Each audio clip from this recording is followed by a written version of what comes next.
여러분 안녕하십니까? C채널 리포트 플러스 첫 소식입니다. 네, 한국장로교 총연합회가 제11회 장로교의 날을 맞아 감사예배와 기념 학술 포럼을 진행했습니다. 교회는 하나님의 말씀을 전하는 데서 끝나는 것이 아닌 듣고 순종하는 데까지 이르러야 한다는 제언이 이어졌습니다. 조홍현 기자가 보도합니다. 미국 장로교 언더우드 선교사가 한반도에 복음을 들고 온 지 135년. 한국 장로교회는 우리나라 기독교 최대 교단으로 성장해 큰 부흥을 이뤘습니다. 하지만 장로교회의 계속되는 교단 분열과 함께 교회의 위기는 이제 급변하는 세상 속에서 회복하기 힘든 모습을 보이고 있어 많은 성도들에게 안타까움을 주고 있습니다. 한국 장로교 총연합회는 지난 4일 제11회 장로교의 날을 맞이해 지금까지 지켜주신 하나님의 은혜를 기억하고 교회의 위기를 극복하기로 마음을 모았습니다. 백남선 제33대 대표회장은 장로교회를 포함한 한국교회가 세상 가운데 소금 맛을 잃어가고 있다면서 인터넷에도 설교 말씀이 넘쳐나는 시대지만 정작 말씀을 듣는 사람은 얼마 없다고 지적했습니다. 백남선 목사는 교회 지도자들이 먼저 하나님의 말씀을 들어 선배 목회자들처럼 믿음의 본을 보여야 한다고 밝혔습니다. 오늘 우리 한국교회에 많이 모인 교회가 있다. 자랑스러운 것이다. 좋은 건물이 있다. 뭐 찬양하는데 좋은 악기가 있다. 다 자랑스러운 것.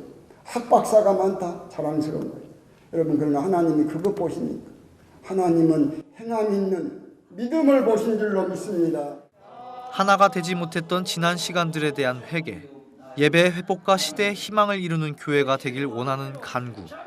참석자들은 간절한 마음으로 하나님께 기도했습니다. 송태섭 한국장로교총연합회 대표회장은 장로교회는 이제 외형적인 성장에 집중하지 말고 영적인 성장 동력의 불길을 일으켜야 한다고 밝혔습니다.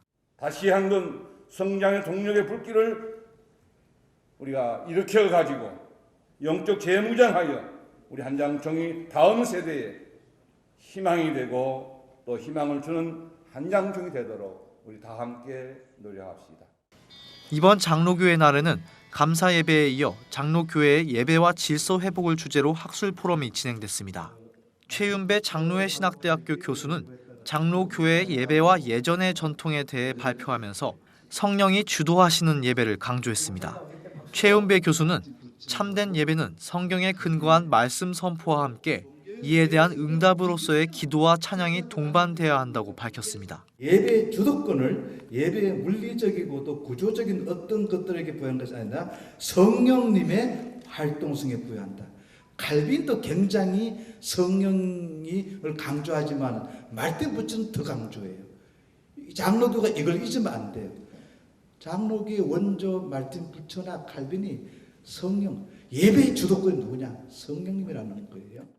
참석자들은 장로교회의 새 비전을 선언하면서 성경으로 돌아가는 교회, 나부터 먼저 기억하는 교회를 만들어 나가기로 했습니다.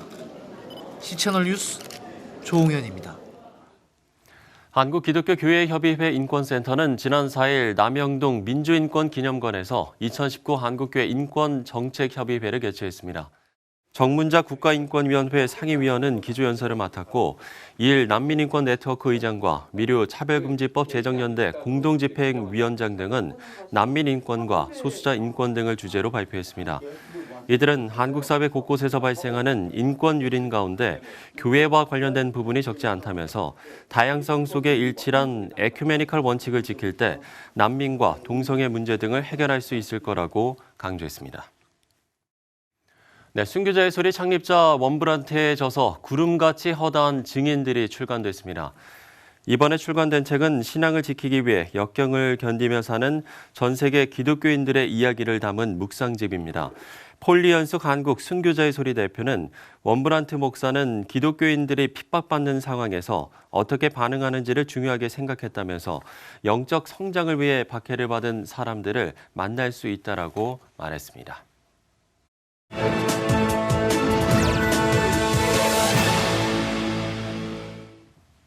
일본이 기업들에게 직장 내 괴롭힘 방지책 마련을 의무화했다고 밝혔습니다. 네, 일본 참의원이 직장 내 파워하라 대책 강화를 핵심으로 하는 법안을 가결한 건데요. 일본 황석천 목사의 전화 연결해서 관련 내용 짚어보도록 하겠습니다. 자, 목사님, 일본에서는 이제 직장 내 괴롭힘 방지가 의무화될 전망이라고요? 네. 파워하라라는 직장에서 상사가 부하를 괴롭히는 것으로 힘을 뜻하는 파워와 괴롭힘이라는 의미의 하라스멘트를 합친 조어입니다. 이 법은 파워하라라는 성희롱, 세크하라, 섹스 플러스 하라스멘트, 육아 병행 직장 여성에 대한 괴롭힘, 마타하라에 대해 있어서는 안 된다고 명기하고 있습니다. 법은 파워하라를 우월적인 관계를 배경으로 업무상 필요한 범위를 넘어선 운동을 통해 직장 환경에 해를 가하는 행위로 규정하고 있습니다. 그러면서 대기업은 내년 4월부터 중소기업은 2022년 이후 직장 내 괴롭힘 방지책을 갖출 의무를 부여하고 있습니다. 일본 정부는 고객으로부터의 괴롭힘, 커스하라, 취업 준비생에 대한 괴롭힘 등 다른 괴롭힘에 대해서는 추후 지침을 마련해 규제하기로 했습니다. 네, 강제적인 법안을 만들어야 할 정도로 사회에 만연한 현상이 됐던 것 같은데요. 상황이 어떻습니까? 네, 국가와 사업주가 노동자나 약자에게 각종 괴롭힘과 그리고 말로서 폭력적이고 차별적이고 성희롱적인 것이 종종 있어 왔습니다. 특히 성희롱에 대해서는 사업주에게 자사의 노동자가 거래처 등 회사 밖에서의 성희롱을 할 경우도 있었습니다. 그리고 직장 내 괴롭힘을 대수롭지 않게 여기고 심지어 이를 악용하려 드는 기업의 태도입니다. 이런 현상은 학교에서도 비슷한 현상이 있어 왔고 오히려 괴롭힘을 입은 자의 잘못으로 문제를 덮으려고 하는 시도가 그 예입니다. 이런 일에 견디지 못하는 자들이 자살을 하거나 학교 등교를 거부하는 일들이 있어 왔습니다. 네, 사실 이런 이야기들이 우리나라에서도 종종 일어나고 있기 때문에 남의 일 같지 않습니다만 무엇보다 타인을 대하는 태도에 대한 성찰이 필요해 보이는데 어떻습니까? 네, 괴롭히는 자들은 그들이 지위적으로도 그리고 영향력 면에서 강자들인데 약자를 배려하거나 약자를 위한 생각이 없이 자기들의 지위와 강한 힘을 통해 뭐든지 생각하고 말하고 지시하고 요구할 때가 많이 있습니다. 특히 사회는 수직적 피라미드와 같은 구조를 가지고 있기 때문입니다. 동시에 여기에는 강한 힘이 작용될 수 있습니다. 여기에는 인간의 존엄과 사랑의 관계가 없어지고 오로지 일과 결과 그리고 조직적 관계만 남게 됩니다. 그러면 사회가 피폐해지고 문제가 많이 발생합니다. 그렇게 하면 성경이 말하는 서로 사랑하고 존경하고 하는 관계가 이어질 수 있습니다. 이런 사회일수록 그리스도의 가르침이 답이 됩니다. 예수 그리스도가 우리에게 가르친 최고의 계명이 사랑입니다. 이 사회가 이 사랑으로 회복되기를 기도해 주시기를 바랍니다. 네, 강압적인 힘으로 통제하려는 의도가 아닌 인간 존중으로 또 건강한 관계를 만들어가야겠고요. 건강한 조직 문화를 만들기 위한 노력, 우리나라에서도 다양한 좀 방법들이 모색됐으면 좋겠습니다. 네, 일본의 황석천 목사와 이야기 나눠봤습니다.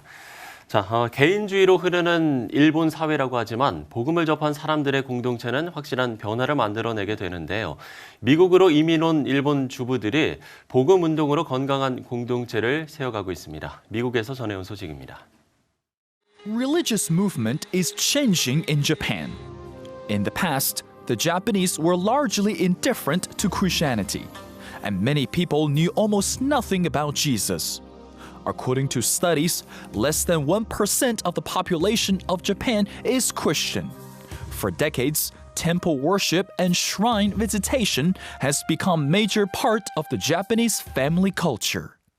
However, today, after moving to the US, some Japanese stopped looking for temples or shrines. Instead, they were brought to churches. Yaiko Asakura was born and raised in Japan. As a little girl, she had curiosity about supernatural power. She prayed to the God in her mind without knowing if life would change. I just assumed that God was listening to me, but I didn't know which God was going to answer my prayers. All I could do was wait and see if situations started to change. After getting married and moving to the United States, she was invited to join Japanese Bible study. It was her first time to hear about Jesus. Then she heard of 700 Club and started to watch. As she watched, the stories echo her own trouble in life. In the end, she gave her life to Christ. 結婚して引っ越してきた時 I was deeply touched by the God-changing miracles. As Terry and Pat prayed on TV at the end of the program, I started to pray for the first time. I felt freedom and peace. I gave my life to Jesus. Mayumi Sakamoto is the organizer of the local Japanese Bible study in Virginia Beach. Every week, she invites Japanese members to join her. At the study, she shares how she was so afraid of death as a teenager. Her only thought was to go to the temple and to ask for solutions. 食べたり飲んだりするものだと When I left the place, I didn't feel better. I thought maybe I should donate more money to the temple. Mayumi also explains younger generation in Japan today start to question the purpose of the temples. When they go to temples simply to follow the tradition, in fact, they start to realize those temples are just plain buildings. There are no restrictions on evangelism or preaching about the gospel in Japan. Nevertheless, Japan remains slow responsive to Christian teaching.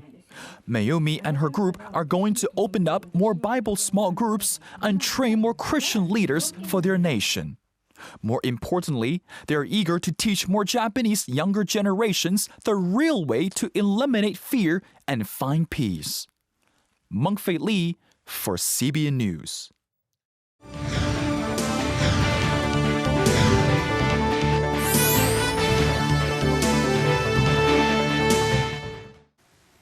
네, 서울 시민들의 반대에도 불구하고 올해도 서울 광장에서는 동성애 행사가 열렸습니다. 네, 그런가 하면 교계와 시민단체가 마련한 동성애 반대 국민대회도 같은 시간 진행됐는데요. 취재 기자와 함께 현장 소식 자세히 알아보겠습니다. 오늘 변현준 기자 나왔습니다. 안녕하세요. 어서 오십시오. 네, 자, 올해 동성애 퀴어 축제를 다녀왔는데 일단 좀 어땠습니까? 예, 일단 퀴어 축제라는 표현보다 동성애 집회라고 좀 먼저 정정하고 싶습니다.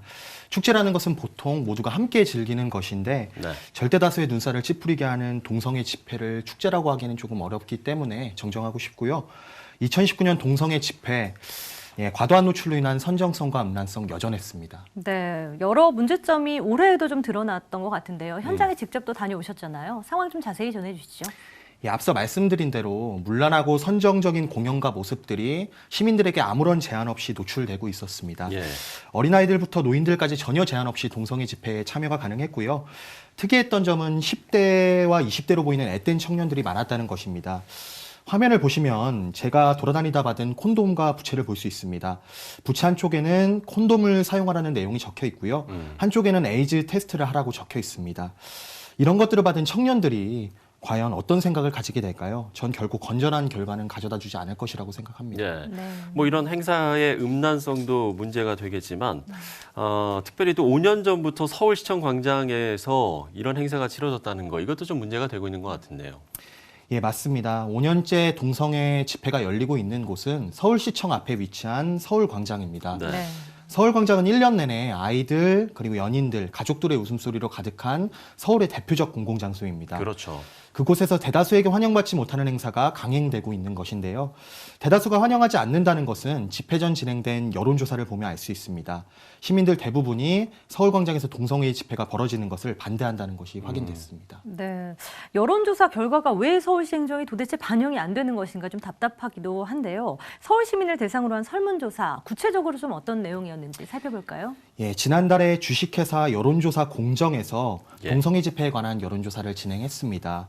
시민 1000여 명이 참석을 했고요. 예. 여론조사를 보면 동성애 집회 서울광장 사용 허가의 적절성을 묻는 질문에 64%가 적절하지 않다, 25%가 적절하다라는 답을 내놨습니다. 2배를 넘어선 수치고 또 행사장에서 벌어지는 과도한 노출 등에 대해서 무려 80%가 적절하지 않다는 지적을 내놨습니다. 그리고 이외에도 가족과 함께 행사장을 갈 수 있냐는 질문에 73%가 부적절하다는 의견을 내놨고요. 심지어는 서울시 공무원들 또한 서울광장에서 벌어지는 그 동성애 집회가 적절하지 않다는 성명을 발표하기도 했습니다. 네, 글쎄요. 이렇게 서울시 공무원들이 이런 성명을 발표한다는 게 사실 좀 쉬운 일은 아닐 것 같다는 생각이 드는데 그럼에도 이렇게 입장까지 표명하게 된 이유도 있을 것 같습니다. 예, 네, 지난달 서울시 공무원들이 서울 퀴어 행사를 반대하는 서울시 공직자라는 이름으로 집회를 반대하는 성명서를 발표했습니다. 성명서 내용을 보면요. 축제가 지난 2015년부터 광장의 사용 목적과 규칙을 어겨왔음에도 불구하고 계속 열려왔기 때문에 서울광장 사용을 허가하는 것은 옳지 못하다는 내용이었습니다. 네, 이러한 내용을 가장 잘 알고 있는 것이 서울시 공무원들일 텐데 위법성이 분명히 있다라고 지적을 지금 한 거예요. 구체적으로 어떤 위법성을 지적한 겁니까? 예, 서울시 서울광장 사용 및 관리에 관한 조례 시행 규칙을 보면 서울광장 내에서는 시민들의 자유로운 통행을 방해하거나 혐오감을 주는 행위, 그리고 영리를 목적으로 한 광고 및 판매 행위와 일체의 모금 행위를 금지하고 있습니다. 그리고 소음도 기준 이하여야 하는데요. 그동안의 동성애 집회에선 이러한 규칙들이 전혀 지켜지지 않았다는 것이죠. 올해도 좀 마찬가지였을 것 같다는 생각이 드는데 올해는 좀 이런 위법성이 드러난 내용들, 좀 어떤 점들이 문제였을까요? 예, 올해 또한 늘 지적되어 오던 문제들 되풀이 됐습니다. 우선 집회 장소 내에서 음란한 물품들이 버젓이 전시돼서 판매가 됐고요. 혐오감을 일으킬 정도의 과도한 복장을 한 채 광장을 돌아다니는 참여자들 정말 많았습니다.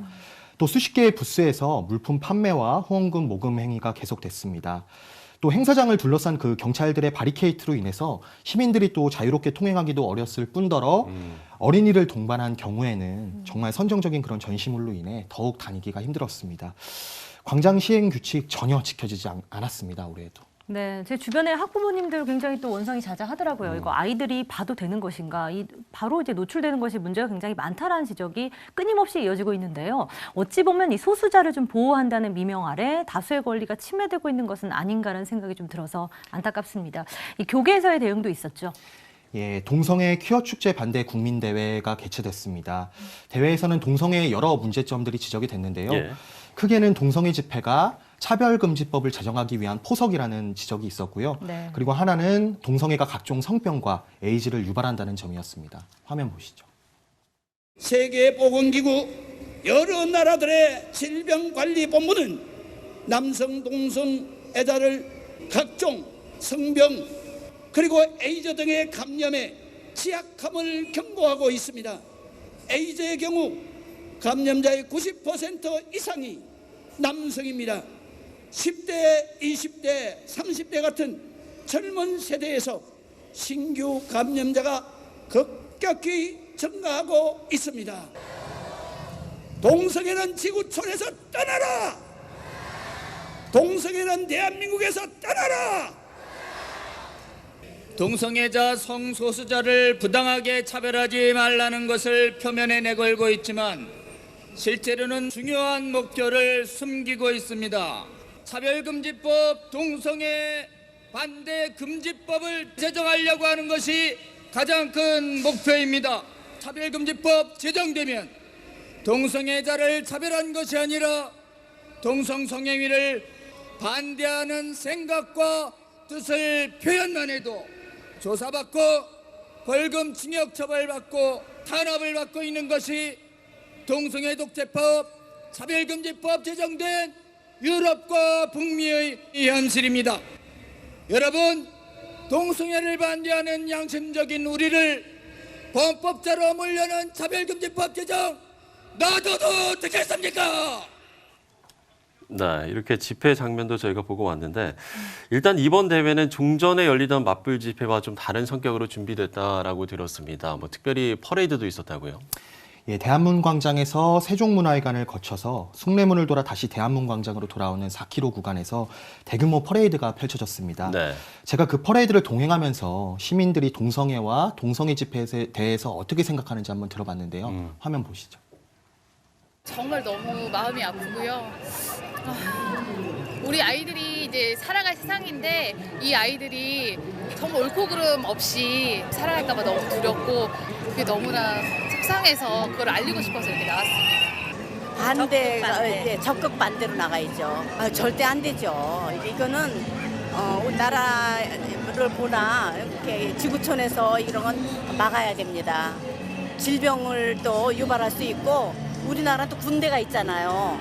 군대에서 그런 질서 없는 생활을 우리는 원하지 않아요. 가만히 있을 수가 없는 거예요. 저도 아들이 둘이거든요, 청년. 근데 우리가 내일 아니라고 누군가 하겠지라고 무관심 해봐요. 이 나라가 지켜지겠어요? 그래서 전 이 집회 나올 수밖에 해마다 나왔어요. 매년 비가 오나 더워나 나왔어요. 이 나라 우리가 지켜야 돼요. 네, 굉장히 다양한 연령층의 시민들이 또 반대 집회에 참여하신 것 같아요. 이 교계 대응 집회, 단순히 맞불 집회를 좀 넘어서 건전한 시민의식을 좀 고취할 수 있는 건전한 문화 행사로 나아갔으면 좋겠다는 생각이 좀 듭니다. 이번에 동성애 반대 국민대회 어떻게 좀 평가할 수 있을까요? 예, 올해 국민대회는 종교적인 분위기보다는 국민축제로 방향을 맞추고 자발적인 참여로 이루어지는 평화적인 축제로 만들자는 것이 취지였습니다. 예. 평화적인 행사를 내세운 만큼 큰 충돌 없이 진행됐고요. 작년보다 훨씬 늘어난 5만 명의 시민이 참여했지만 질서정연하게 순서들이 진행됐다는 것이 인상적이었습니다. 조금 아쉬웠던 점은 국민대회 이외에도 여러 곳에서 동성애 반대 집회가 열렸는데요. 정치적인 목적으로 동성애 반대를 이용하는 단체도 좀 보였습니다. 네. 예. 그래서 본질이 좀 흐려졌다는 부분이 조금은 아쉬웠습니다. 그렇군요. 어찌됐든 뭐 이런 상황일수록 더욱더 좀 적절한 대응을 위한 지혜도 필요할 것 같은데 이번 취재를 이제 직접 하면서 느끼셨던 부분도 좀 많이 있을 것 같습니다. 예, 제가 이번 동성애 집회 처음부터 끝까지 함께 하면서 느낀 것은 집회가 동성애자의 인권 보호와 평등이라는 슬로건을 내세우고 있지만 그 실상은 전혀 달랐다는 것입니다. 특히 동성애 집회 측에서 올해는 선정성을 최대한 배제하고 행사를 진행할 것이라고 공표했지만 역시나였습니다. 인권과 문화라는 이름으로 위장한 선정적이고 음란한 공연과 행위들이 모두의 쉼터인 그 서울광장에서 아무런 제지 없이 온종일 벌어지고 있다는 것이 충격적이었고요. 그로 인해 충격적인 그 광경들이 어린아이들과 청소년들에게 무방비하게 노출됐다는 것이 너무 가슴 아팠습니다. 네. 그리고 일반적인 경우라면 이러한 음란한 공연과 행위들 절대 서울광장에서 허용될 수 없을 것인데 서울시의 허가 아래서 이러한 행사가 공식적으로 개최되고 있다는 것에 의구심을 감출 수 없었고요. 하지만 이제라도 서울시와 국가가 동성애를 반대하는 대다수의 여론과 동성애 집회의 불법성을 인식하고 앞으로 올바른 판단을 해야 하지 않을까 하는 생각이 들었습니다. 네, 매년 반복되고 있는 이 문제점 지적이 시정되지 않고 있는 점 다시 한번 짚고 넘어가야 될 것 같고요. 또 교계에서도 조금 더 선한 문화를 어떻게 하면 리드할 수 있을지 계속해서 지혜를 모아야겠다는 생각 듭니다. 그렇습니다. 네, 오늘 변 기자 고생하셨습니다. 수고하셨습니다. 수고하셨습니다.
네, 성경에 실제하는 역사적 배경을 알면 성경을 이해하는 데 큰 도움이 되는데요.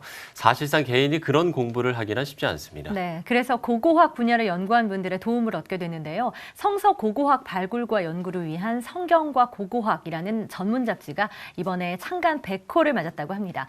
한국성서고고학회 이사장 원윤국 교수 모시고 성경과 고고학 관련 말씀 좀 나눠보겠습니다. 교수님 안녕하십니까? 네, 안녕하세요. 네. 자, 반갑습니다. 많은 분들이 고고학 그러면 어려워. 네, 이렇게 생각하는 분들 많으실 것 같습니다. 저도 그렇고요. 성서 고고학이라고 하면 이게 어떤 분야에 관한 학문인지 먼저 그 부분을 좀 이야기를 해주시죠. 이 성서 고고학이 처음에는 일반 고고학 거기에서부터 분류되어 나왔다고 아마 할 수가 있겠어요. 네네. 이 일반 고고학은 1780년 영국의 유명한 그 쉘리만이라고 하는 분이 있었어요. 네. 그분이 헬라 시대에 쓴 일리아드와 오데세이라고 하는 그 소설을 읽게 되는데 거기에 트로이라고 하는 그 유명한 그 유적지가 나오는데 이 유적지가 역사적인 것이냐 아니면 하나의 이상적이고 상징적인 것이냐 하는 것을 고민하다가 한번 그 트로이라고 하는 것을 가서 이제 자기 사제를 들어가줘서 이제 발굴하게 됐어요. 네. 발굴한 가운데 일리아드와 오데세이에 그 나오는 그 트로이가 역사적이고 사실인 것이 이제 드러나게 됐어요. 그 발굴해가지고서 그것을 신문에다가 이제 발표하게 됐죠. 이것이 이제 큰 호응과 아울러 충격을 받아가지고서 이 사람이 자기의 사제를 다 털어가지고서 그걸 발굴하게 됐습니다. 네. 그래서 여기에 자극을 받은 그 학자들이 야, 그 트로이만 그렇게 했느냐? 다른 것도 역시 역사적이고 사실적이 아니겠느냐? 그래가지고서 이제 발굴하게 되는데 제일 문제가 되는 것이 어딘가 하면 에집트 또 그다음에 메소포타미아 네.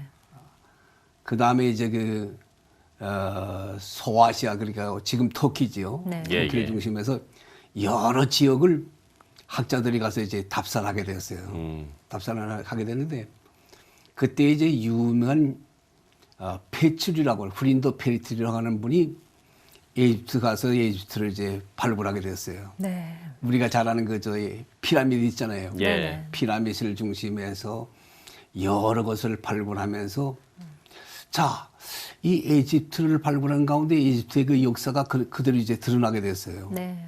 그리고 이분이 크리스찬인데 이분이 그러면 시나이 반도를 한번 가보자.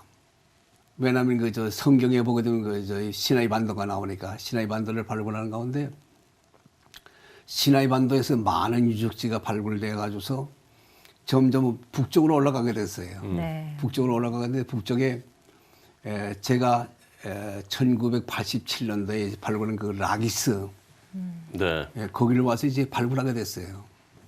발굴하는 가운데 그 놀라운 일이 일어났습니다. 그 놀라운 일이 뭐인가 하면 그 라기스가 군사 요새지고 네. 에집트와 이스라엘의 그 가장 그 매개체인 귀한 군사 요새지인 것이 이제 드러나게 되었어요. 이 사람이 그걸 발굴하면서 야, 그렇다고 하면 성경에 예루살렘이 있는데 예루살렘이 어떤 것이냐. 그래서 그 북쪽으로 올라와서 예루살렘을 발굴하게 됐어요. 네.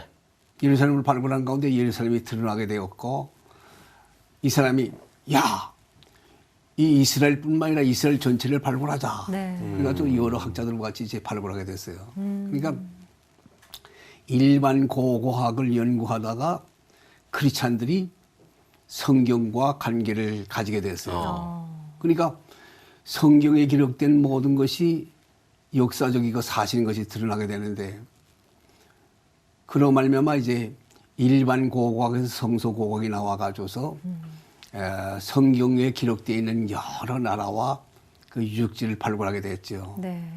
그래서 참 한마디로 말하면 하나님께서 단계적으로 이 성서 고고학을 일으켜가지고서 성경이 하나님의 말씀이요 진리요 역사적인 것을 이제 우리에게 증거해주기 위해서 이렇게 역사했어요. 그러니까 하나님 앞에 감사할 것밖에 없죠. 네, 굉장히 뭐 성경 속 이야기들을 흥미진진하게 말씀을 좀 계속 주시고 있는 것 같은데 이러한 재미있는 내용들이 또 들어있는 것이 바로 성경과 고고학, 이 잡지 아니겠습니까? 이번에 또 100호를 맞이했는데 잡지 소개를 좀 부탁드려도 될까요?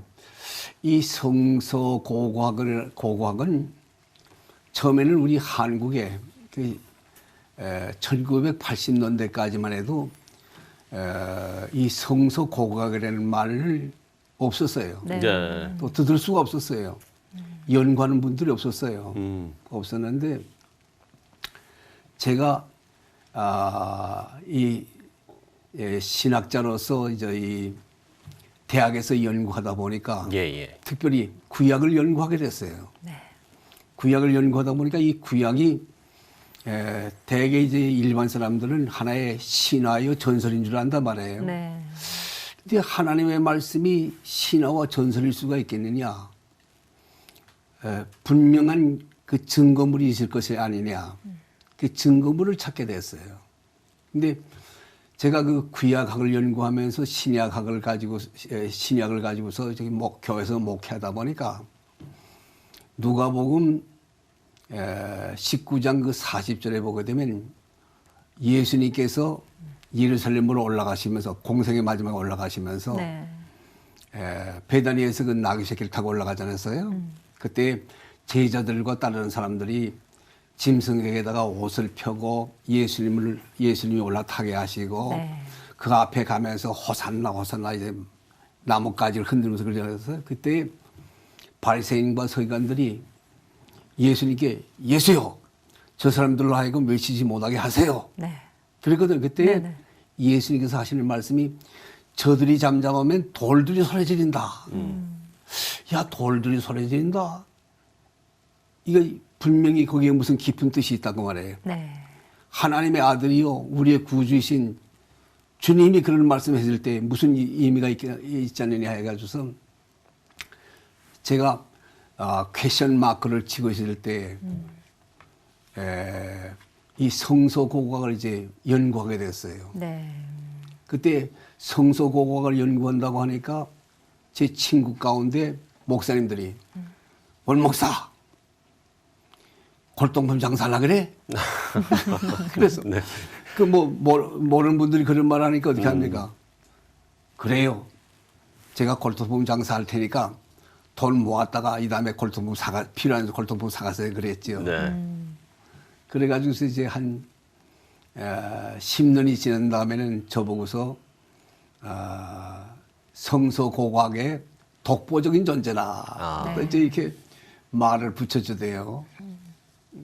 그러니까 그런 과정을 밟기 위해서는 이제 여러 가지 과정이 있어요. 네. 그러니까 제일 감사한 것은 하나님께서 나로 하여금 안양대학교에서 이제 적을 두고 네.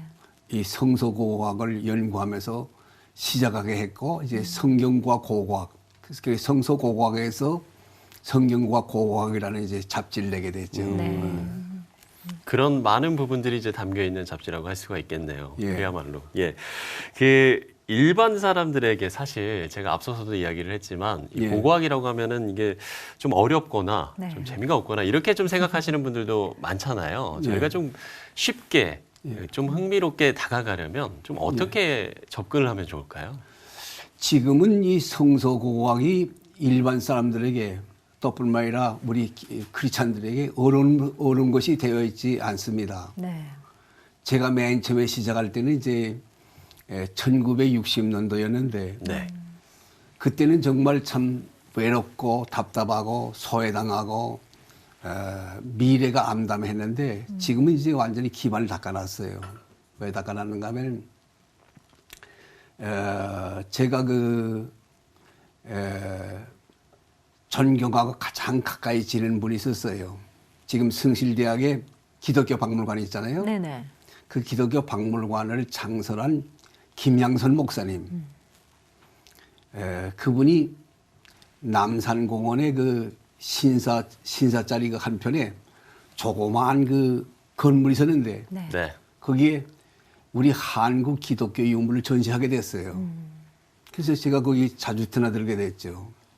드나들었는데 제일 그 중요한 것이 뭐냐면 돌로 되어 있는 흰 십자가가 있었습니다. 네. 그리고 또 유리로 되어 있는 마리아가 예수님을 품에 안고 있는 그 유물, 그다음에 구리로 되어 있는 십자가가 있게 됐어요. 이것이 큰 센세이션을 일으켰어요. 네. 왜냐하면 그것이 이제 경주에 있는 우리가 잘 아는 그 불국사 네. 그 경례를 발굴하는 가운데 거의 나왔거든요. 네. 나왔는데 이 김양선 목사님이 동아일보 1960년도 그 동아일보에다가 이것이 경교의 비문인 십자가고 네. 또 뿐만 아니라 예수님의 어머니 마리아와 예수님의 그 육신의 아들인 예수다. 그랬는데 이 불교에서 반발하게 됐어요. 무슨 소리냐? 그 십자가를 그 돌로 된 십자가를 보고 만자가 비슷하거든요. 네.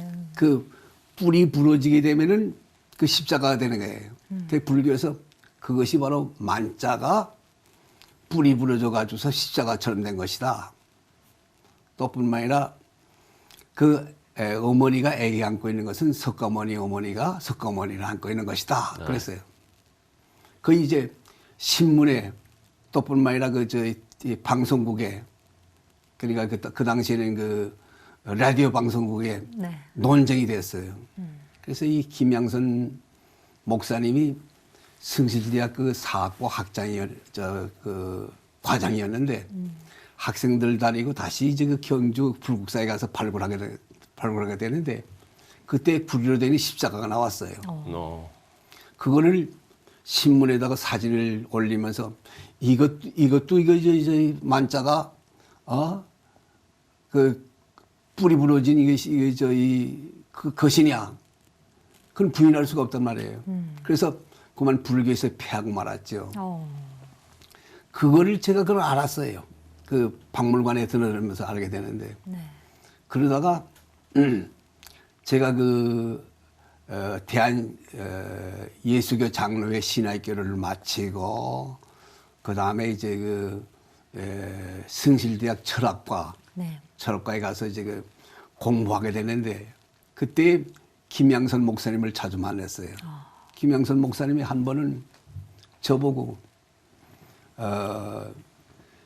춘천에서 서린동굴이 발굴되는데 가보지 네. 않겠느냐. 나 가본다고. 갔죠. 가서 보니까 정말 그 서린동굴이에요. 거기서 두 부부의 유골이 나왔고 돌로 되어 있는 뭐 여러 가지 유물도 나왔는데 그래가지고서 이제 그걸 다 이제 그 관람을 하고 돌아올 때 김양선 목사님이 제가 그때 그 전도사였는데 원전도사 앞으로 무엇을 연구하려고 그래? 저 한국 기독교 유물을 연구하려고 합니다. 이 사람아, 내가 다 기반을 닦아놨는데 내가 지금 집을 세우고 있는데 뭐 하겠다는 거야. 네. 가만 보니까 그래요. 그럼 제가 뭐 하면 좋겠습니까? 성서고고학을 연구하지 그래요. 아니 성서고고학이 뭡니까? 창세기서부터 요한계시록까지 그 성경에 있는 그것이 다 이제 그 재료가 되어서 연구해야 된다 그거예요. 네. 우리 한국에 없는데 원전도사가 시작하라는 거예요. 좋습니다. 그래가지고서 처음에는 이제 책을 모아가지고서 그 책을 연구하게 됐어요. 네. 그러다가 이제 그 다음에 이제 미국 가서 공부하면서 이스라엘 가서 이제 발굴하게 되고 그랬는데 일반 사람들과 일반 신자들이 성서고고학을 하기 위해서는 첫째는 물론 관심이 있어야 되겠죠. 네. 그렇죠. 관심이 있고 두 번째는 관심 있는 거기에 대한 책. 네. 지금은 참 좋아요. 왜냐하면 제가 구약고고학, 신약고고학 책을 내었고 네. 성서고고학 사전도 나왔고 또 뿐만 아니라 지금 그 조금 전에 우리 앵커님들이 말씀한 그대로 성경과 고고학이라고 거기에 지금 모든 그 성경의 내용들이 발굴되는 것들이 다 지금 이게 드러나니까 네. 또 뿐만 아니라 지금 이스라엘 가서 얼마나 많이 그 관광을 합니까? 이스라엘뿐만 아니라 그 분화파 일대를 다 보니까. 그렇죠. 네. 그러니까 관심이 굉장히 많아졌고 또 성서고고학이 뭔지 성서고고학이 어떤 것인지 알아요. 네. 근데 그것이 이제 성경과 어떻게 관계되고 성경과 관계된 그것이 나와 무슨 관계가 있는지 내 신앙생활과 무엇이 있는지 그거는 다시 말하면 점진적으로 연구하게 되는데 이제 얼마 있으면은 아마 금년 11월 내지 12월 초가 되게 되면 성서고고학 박물관이 이제 개관이 되게 됩니다. 그렇습니까? 유나이티드 그 제약회사 네. 거기 문화센터에서 이제 하게 되는데 와서 보게 되면은 성경과 어떤 관계가 있는지 또 내 신앙과 어떤 관계가 있는지 실제로 체험을 하게 되죠. 네. 체험을 하게 되면 뭐 성서고고학 하지 말라고 해도 하게 되고 또 무시해라고 해도 아마 그 깊이 연구하고 따라가게 될 것 같아요. 네. 일단 뭐 흥미를 가지려면 그 박물관을 꼭 가야겠네요. 네. 그렇죠. 가장 먼저 우선이 돼야 될 것 그렇죠, 같습니다. 맞아요. 맞습니다. 네. 교수님 평생 또 연구하고 나누신 만큼 후학들에게 바라시는 부분도 그렇습니다. 굉장히 또 많을 것 같아요. 예, 제가 볼 때는 성서고고학이 성경 연구의 필수적인 재료입니다. 왜냐하면은 지금 우리 저희 서 PD님께서 지금 안경을 꼈는데 저도 얼마 전까지 이제 안경을 꼈습니다. 안경 꼈는데 지금은 안경을 다 벗어버렸는데 하나님께서 그만큼 이제 제 눈을 좋게 해주셔서 이 안경에다가 색깔을 넣잖아요. 붉은색을 넣게 되면 그 보이는 물건이 붉게 보이죠. 검은색을 넣게 되면 검게 보여요. 그와 마찬가지로 우리가 대한민국에서 태어나서 대한민국에서 자라서 대한민국에서 공부해서 그 대한민국의 모든 문화에 완전히 매 있는 우리들이에요. 근데 이 성경은 그렇지 않죠. 지금부터 2000년 전에서부터 천지 창조까지 수천년 수만 년의 역사를 흘렀는데 또 대한민국이 아니라 고대 근동이에요. 문화가 다르죠. 정치와 종교가 다르죠. 모든 것이 다 달라요. 지형도 달라요. 그거를 대한민국의 그 문화라고 하는 그 안경을 끼고서 보니까 어떻게 돼요? 잘못 알게 되는 것이죠. 한 가지 예를 들까요? 몇 년 전에 제가 그 승용차를 끌고서 제 차를 끌고서 안양대학에 지금 강의를 나가게 됐어요. 3월 말입니다. 3월 말이면 이제 그 주님의 고난주간이잖아요. 고난주간인데 어떤 목사님이 주님의 고난주간을 얘기하면서 주님이 십자가에 못 박혔는데 주님의 그 손거발에 박힌 그 못이 50cm라는 거예요. 제가 깜짝 놀랐어요. 이야, 이거 큰일 났구나. 제가 지금 그 예수님 당시에 그 못을 가지고 있거든요. 지금 5개를 가지고 있습니다. 제일 긴 것이 18cm고, 그 다음에 15cm고, 12cm입니다. 그런데 그걸 과장을 해가지고서 50cm라고 한단 말이에요. 그래서, 야, 이거 안 되겠다. 정말, 견문이,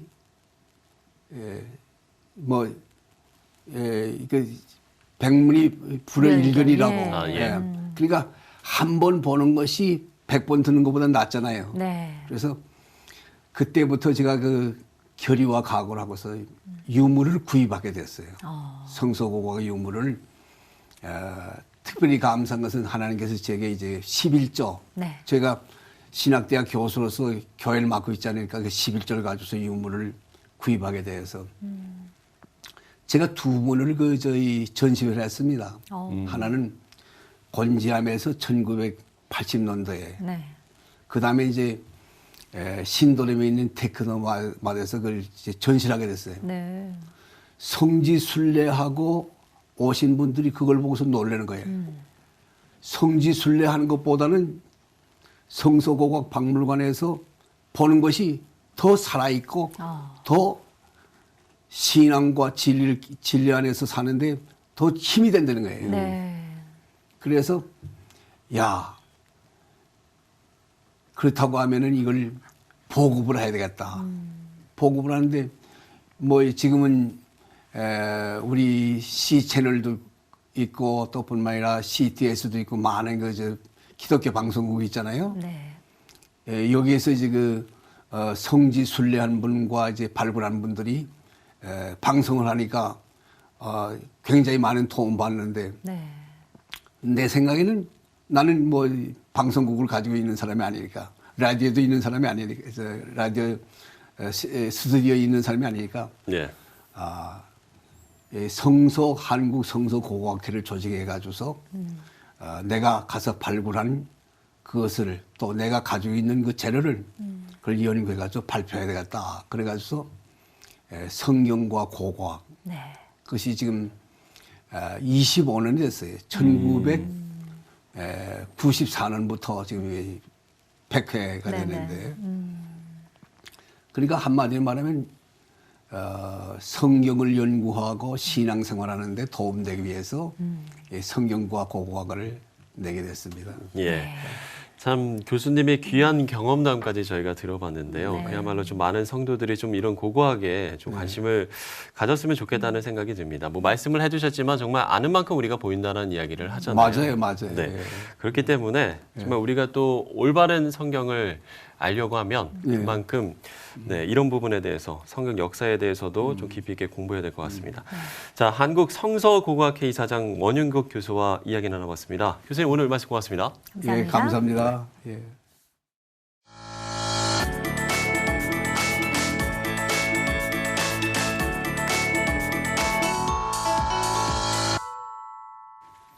네, 헝가리 유람선 사고 실종자 수색 작업이 잠수부들과 많은 사람들의 헌신적인 노력으로 성과를 거두고 있습니다. 네, 부다페스트 시민들은 다뉴브강 다리 위에서 이 서툰 한국어로 아리랑을 부르며 추모하기도 했는데요.